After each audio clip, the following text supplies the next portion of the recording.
When your wife returns from a vacation in Ibiza carrying another man's child, you realize that life will never be the same again. It all started on an ordinary Tuesday at the office when Jennifer from the marketing department approached me with that expression on her face that precedes bad news.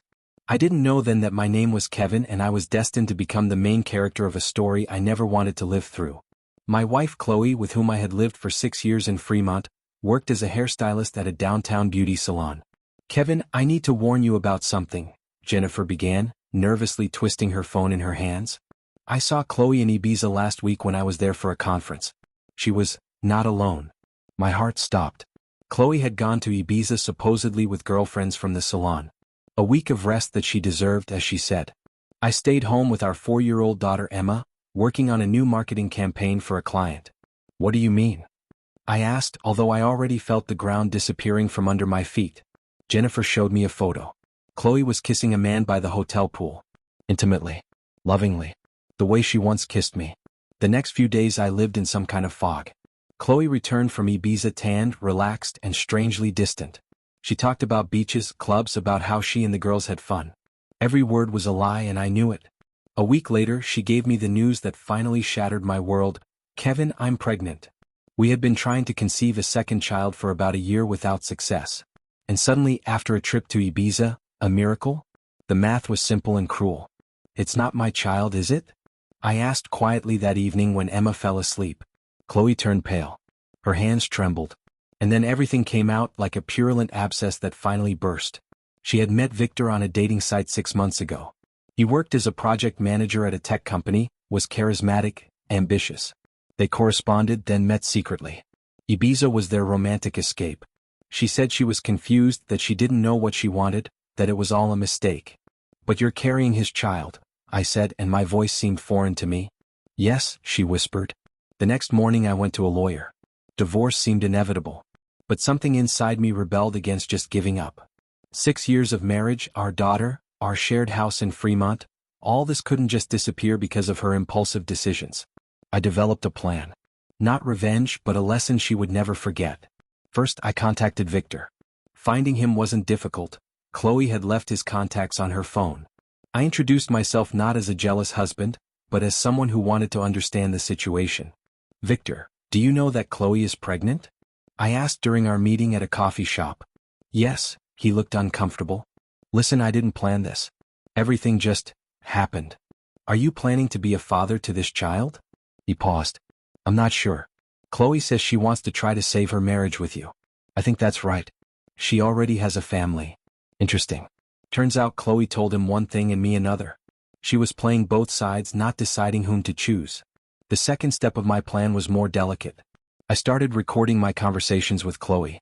Not for court, I wasn't planning to use them against her. I was recording them for herself. Every evening I asked her questions. "Why did you do this? What do you feel for Victor? What do you feel for me? Do you want to save our family?" Her answers changed day by day. Sometimes she wanted a divorce, sometimes she begged for a chance. Sometimes she said she was in love with Victor, sometimes she cried that she loved only me. The contradictions accumulated like a snow avalanche. After 3 weeks I called a family meeting. Not just Chloe and me, but Victor and our parents from both sides. I told everyone that I wanted to resolve the situation in a civilized, adult way. 9 people gathered in the living room of our house. The atmosphere was tense, like before a storm. "I want everyone to hear the truth," I began. Not my version, not Chloe's, but the objective truth. I turned on the recording. For an hour we all listened as Chloe first said one thing, then another, then a third. How she contradicted herself, how she manipulated facts, how she tried to justify the unjustifiable. But then she did something I would never forget. Her mother's face became stone. My father shook his head. Victor looked stunned. Obviously she had told him a completely different story about our relationship. "Chloe," I finally said, "I don't know if you truly loved me, but I know you don't love Victor. You used both of us because you can't decide what you want from life." She cried. Not those beautiful tears from movies, but real, painful ones that came from the depths of her soul. "I want to save our marriage," she said through tears. "I made a terrible mistake. I'm sorry. I'm so sorry." Victor stood up and left. Forever, as it turned out later. The parents also dispersed, leaving us alone. "Kevin," she began. "I'll listen to you," I interrupted. But this will take months. You'll go to a therapist. We'll go to a family counselor. You'll give up all passwords from social networks and your phone. You'll quit the salon and find a new job where there won't be the temptation to meet someone again. And most importantly, we'll do a paternity test when the baby is born. She nodded, ready for anything. The next months were hell. Therapy, counseling, sleepless nights, doubts. Chloe really tried. She worked on herself, attended sessions, was open and honest for the first time in a long time. The child was born in May. A boy. The paternity test confirmed what we both knew: this wasn't my child. But when I saw him in the maternity hospital, so small and defenseless, something inside me changed. It wasn't his fault. He didn't ask to be born in the center of this chaos. What will we name him? Chloe asked quietly. Noah, I said. New life after the flood. Legally we filed for divorce. Property was divided equally, we sold the house and divided the money. Formally we were no longer spouses. But life has a strange way of turning everything around. I couldn't leave them. Chloe, Emma, little Noah, who wasn't my blood but somehow had already become part of my life. We started dating again. Slowly, carefully, like two wounded animals learning to trust. 6 months after the divorce we moved in together again. To a new house in a different neighborhood of Fremont. A symbolic new beginning. Are we crazy? Chloe asked one evening as we sat on the terrace, watching Emma play in the yard. Probably, I replied. But isn't love madness?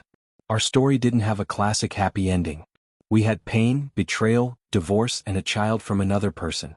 But we decided that this wasn't a sentence but a test. What I saw next turned everything upside down. The real journey of healing had only just begun, and I had no idea how deep the wounds actually went or how long the path to recovery would be. The first few weeks after we moved back in together were awkward. We were like strangers sharing a space, tiptoeing around each other's feelings. Emma was confused but happy to have both her parents under one roof again. Noah was just a baby, unaware of the complexity of the situation he was born into. Chloe threw herself into therapy with an intensity one had never seen before. Dr. Patricia Morrison, her therapist, was a no-nonsense woman in her 50s who specialized in infidelity recovery. During our joint sessions, she made Chloe confront the real reasons behind her affair. It wasn't about Victor, Chloe finally admitted during one particularly difficult session. It was about me feeling invisible. After Emma was born, I became just mom and wife. I lost myself somewhere along the way. I wanted to be angry, to tell her that was no excuse. But Dr. Morrison stopped me. Kevin, this isn't about excusing her behavior. It's about understanding it so it never happens again. You both lost sight of each other as individuals. You became functions in a family machine. That hit hard. I realized I had been guilty too, not of infidelity but of complacency. I had stopped seeing Chloe as the vibrant, creative woman I fell in love with. She had become a fixture in my life like the furniture. My own therapy sessions with Dr. Richard Chin were equally brutal. He made me confront my people-pleasing tendencies, my inability to express anger in healthy ways, my fear of abandonment that made me willing to take back someone who had hurt me so deeply. You're not weak for taking her back, Kevin, Dr. Chin said. But you need to make sure you're doing it for the right reasons. Are you afraid of being alone? Or do you genuinely believe this relationship can be transformed into something stronger? I didn't have an answer right away. It took months of soul-searching, of journaling, of long walks alone to figure out that I was doing this because I still loved Chloe, not the idealized version I had married but the flawed, complicated, real person she was. Meanwhile, Victor wasn't completely out of the picture.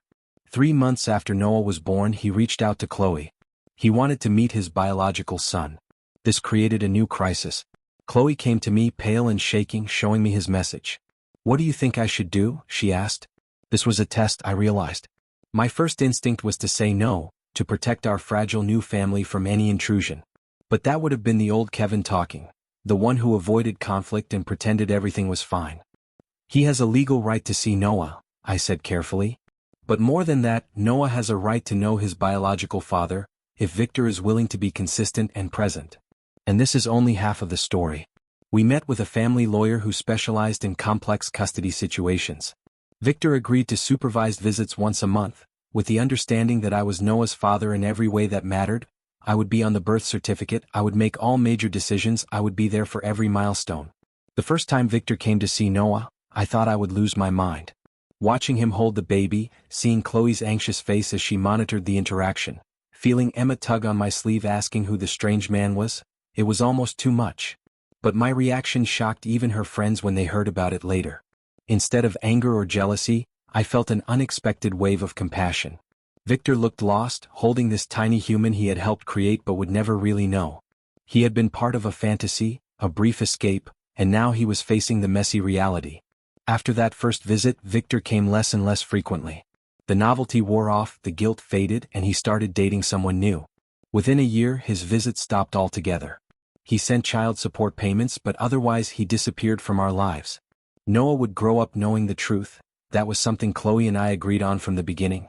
But he would grow up knowing me as his dad, the one who changed his diapers at 3 in the morning, who taught him to ride a bike, who attended every school play. The social fallout from our reconciliation was brutal. My parents, who had initially supported my decision, started questioning it when we got back together. "Son, you're making a mistake," my father said during a tense family dinner. "She betrayed you. People don't change." "She's trying, Dad," I replied. "And I'm choosing to give her that chance." My mother was more blunt. "What message are you sending to Emma? That it's okay for women to cheat and men to just forgive everything?" That one stung because it touched on my deepest fear. Was I teaching my daughter to accept betrayal?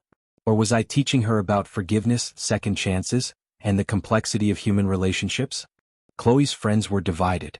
Some admired her for fighting for her family. Others thought she was selfish for putting me through this. Her best friend Rachel stopped speaking to her entirely. "You broke him," Rachel told her during their last conversation, which Chloe tearfully recounted to me. "And now you're asking him to help you put the pieces back together. It's cruel."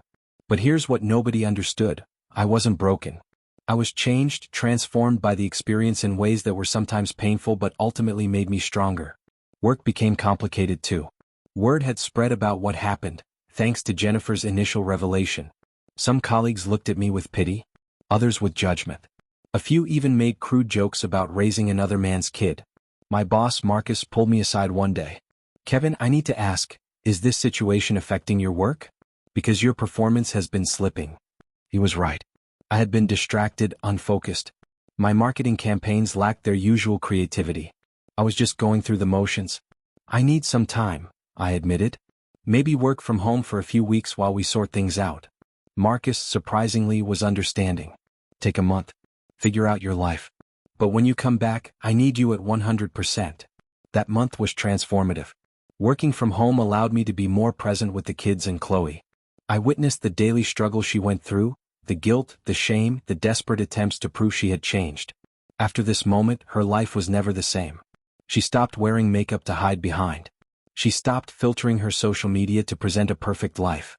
She became raw and real in a way she had never been before. One night, about 8 months into our reconciliation, Chloe woke me up at 2 in the morning. "I can't sleep," she said. "I keep thinking about how close I came to losing everything." We went down to the kitchen and made tea. And then, for the first time, she told me the complete truth, not just about Victor but about everything. She talked about how she had created a profile on the dating site during a moment of loneliness, telling herself it was just for fun, just to feel attractive again. How the attention from men had been intoxicating after years of feeling invisible. How she had been on the verge of deleting the profile when Victor messaged her. "He said I was beautiful," she whispered. Not in a creepy way. "He saw a photo of me at work, doing a client's hair, and he said I looked passionate about what I did. Nobody had seen that in me for so long." They had talked for weeks before meeting. Just talking, sharing their dreams and frustrations. Victor had been in a long-term relationship that was dying but hadn't ended. Chloe was in a marriage she thought was solid but had actually been hollowing out for years. When did it become physical? I asked, surprised at how calm I felt. "The third time we met," she said. "We met for coffee twice.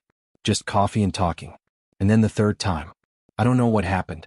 We were in his car and suddenly we were kissing and I knew I should stop but I didn't want to." She had met him 7 times over those 6 months. Always when I thought she was at work events or girls' nights. The Ibiza trip was supposed to be their big romantic escape, the trip where she would figure out if she wanted to leave me for him. But it wasn't romantic, she said, tears streaming down her face. It was hollow. Away from the secret texts and the stolen moments, there was nothing real between us. He was a stranger. And I realized I had thrown away something real for something that was basically a fantasy. The finale of this story surprised even me. Because instead of feeling rage or betrayal hearing all these details, I felt relief. Finally, after all these months, she was being completely honest. No more half-truths or convenient omissions. "Why didn't you tell me this before?" I asked. "I was ashamed," she said. "I was terrified you would leave if you knew how calculated it was, how many times I chose to betray you. It's one thing to make a mistake once. It's another to make it 7 times. We talked until dawn. About everything, her childhood insecurities, my emotional unavailability, the way we had both let our relationship drift into comfortable complacency. By the time the sun rose, something had shifted. We weren't the same people who had gotten married 6 years ago. We had been through fire and come out scorched but somehow still standing. The second year of our reconciliation was easier. Emma started kindergarten and loved it. Noah was a happy, chubby baby who smiled at everyone. Chloe had built a solid client base at her new salon and was talking about maybe opening her own place someday. I got a promotion at work, leading a team on a major campaign. We still went to couples therapy but less frequently. Dr. Morrison said we were doing the work, learning to communicate, to express needs before they became resentments. "You two are unusual," she told us during one of our final sessions. "Most couples don't survive infidelity, especially not when there's a child involved. The ones who do either rug sweep, pretend it never happened and let it fester, or they use it as a catalyst for real transformation. You've chosen the harder but healthier path." On our 8th wedding anniversary, or really our 2nd since we remarried, Chloe gave me a letter. It was 20 pages long, handwritten, detailing everything she had learned, everything she was grateful for, and everything she promised for our future. The last paragraph said, "You could have destroyed me. You had every reason and every right. Instead, you showed me who I could become. You held up a mirror and made me face the worst parts of myself, and then you helped me build something better. I don't deserve you, Kevin. But I promise to spend the rest of my life earning the second chance you gave me." I wrote her back. My letter was shorter, but it said, "You gave me a gift too. You showed me that I'm stronger than I thought, that love isn't about perfection but about choosing each other even when it's hard. You broke my heart, but you also taught me how to rebuild it into something more resilient." But there were still difficult moments ahead that tested our renewed commitment. Emma, now 7 years old, started asking questions about Noah's father. She had overheard a conversation at school where another child mentioned that Noah looked different from the rest of our family. "Daddy, why doesn't Noah look like us?" she asked one evening during dinner. Chloe and I exchanged glances. We had prepared for this moment, discussed it in therapy, but actually facing it was different. "Emma, sweetheart," I began carefully. "Noah has a different biological father. But I'm his dad in every way that matters. I love him just as much as I love you." "What's a biological father?" she asked, her brow furrowed in confusion. "It means the person who helped make the baby," Chloe explained gently. "But a real father is someone who loves you, takes care of you, and is there for you every day. And that's your daddy." Emma thought about this for a moment, then shrugged. "Okay. Can I have more mac and cheese?" Children, I learned, were far more resilient and accepting than adults gave them credit for. But the challenges of blending this complicated family dynamic continued. Noah's 3rd birthday party brought unexpected drama when Victor's mother, Sarah, showed up uninvited. She had found out about Noah through Victor and wanted to meet her grandson. "I have a right to know him," she said at our doorstep, her voice trembling with emotion. "He's my flesh and blood." I looked at Chloe, who had gone pale. This was a complication we hadn't anticipated. Victor had disappeared from our lives, but his family was another matter entirely. "Mrs. Patterson," I said carefully, "I understand this is difficult, but you can't just show up unannounced. This is confusing for the children." "I'm his grandmother," she insisted, tears welling in her eyes. "My son might have abandoned his responsibility, but I won't. That child deserves to know his family." What happened next revealed how much Chloe had truly changed. Instead of panicking or asking me to handle it, she stepped forward. "Sarah, I understand your feelings," Chloe said, her voice steady. "I really do. But Noah is 3 years old. He knows Kevin as his father. Introducing family members without preparation could be traumatic for him. If you want to be part of his life, we need to do this properly with a child psychologist's guidance." Sarah's anger deflated. I just want to know him. Victor won't even talk about him. It's like he pretends Noah doesn't exist." We invited her in for coffee. Over the next hour we really talked, about the situation. Sarah shared photos of Victor as a child, stories about his personality, medical history that might be relevant for Noah. She wasn't trying to replace us or disrupt our family. She was a grandmother mourning the loss of a relationship with her grandchild. We agreed to supervised visits, quarterly at first, with a child therapist present to ensure Noah's emotional well-being. It wasn't ideal, but it was compassionate. And compassion, I had learned, was more powerful than revenge. The visits with Sarah became one of the unexpected silver linings of our complicated situation. She was kind, respectful of boundaries, and genuinely interested in Noah's well-being rather than her own agenda. She brought thoughtful gifts, shared family medical information, and never spoke negatively about our family structure. Emma loved her too, calling her Grandma Sarah, and asking when she would visit next. It was strange having my daughter bond with the mother of the man my wife had an affair with, but life had long since stopped making conventional sense. Around this time, my promotion at work brought new challenges. I was leading a major campaign for a national client, which meant longer hours and more stress. The old Kevin would have buried himself in work, using it as an escape from emotional complexity. But therapy had taught me better. I need to talk about work-life balance, I told Chloe one evening. This promotion is great for our finances, but I'm worried about being absent again. I don't want to repeat old patterns. What if we hired help? She suggested. A part-time nanny for Noah, maybe a housekeeper once a week? It would free up time for us to actually be present with each other and the kids, not just managing logistics. It was a practical solution, but more than that, it showed how we had learned to approach problems as a team rather than as adversaries or silent sufferers. We hired Maria, a wonderful older woman who had raised 5 children of her own. She came 3 afternoons a week, watching Noah and helping with household tasks. This freed up Chloe to focus on building her client base and eventually pursuing her dream of opening her own salon. The salon opening, 2.5 years after our reconciliation, was a family celebration. Chloe named it Second Chances, which some people thought was too on the nose, but I found it perfect. It was a small space, just 4 chairs, but it was hers, built through her hard work and determination. I never thought I could do this, she confessed the night before the grand opening. I always thought I needed someone else to make my dreams possible. But I did this. Me. That pride in her accomplishment, that self-assurance she had developed through years of hard work and therapy, was more attractive than anything physical.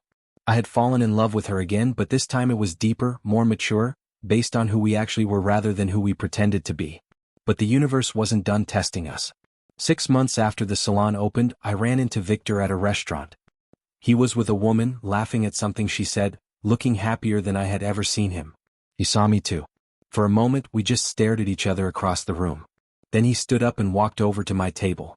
Kevin, he said, his voice uncertain. Victor, I replied. I wanted to apologize, he said. For everything. What I did was selfish and wrong. I destroyed your life and You didn't destroy my life, I interrupted.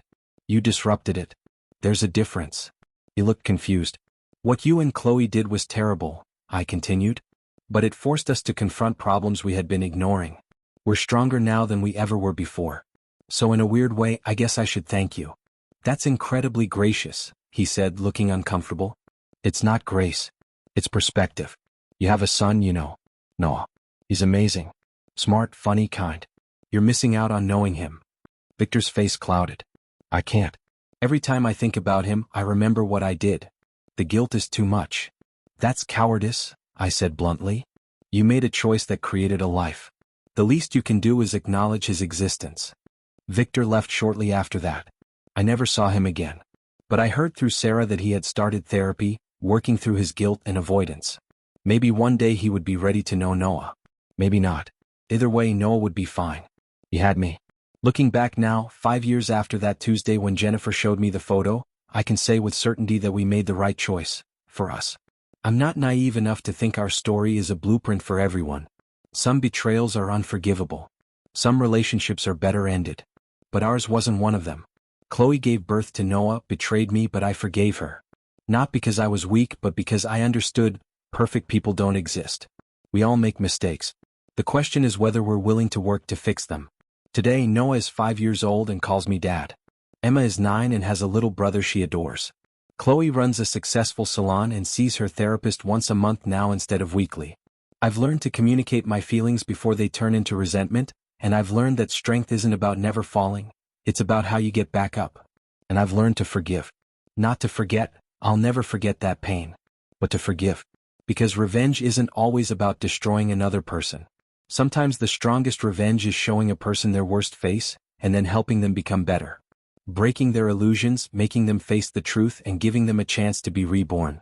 Chloe lost everything: her lover, her family's respect, half her property, and almost lost me. But she got a second chance. And this time she's doing everything right. And me? I got the family I almost lost. Not perfect, not from a fairy tale, but real. With cracks, with scars, but alive and growing stronger every day. We're not the people we were. We're better. We're honest. We're present. And we're fighting for this every single day because we know how easily it can all fall apart. Some people think I'm a fool for taking her back. Others think I'm a saint. I'm neither. I'm just a man who chose love over pride, forgiveness over bitterness, and hope over cynicism. And in a world that often feels like it's falling apart, that choice feels like the most radical act of all. YouTube may no longer suggest my channel to you, so subscribe to it to receive new interesting stories. You will also help the channel grow and improve the quality of its content. The screen now displays a playlist with other interesting stories that you can listen to. You can also write in the comments what stories you would like to see on the channel.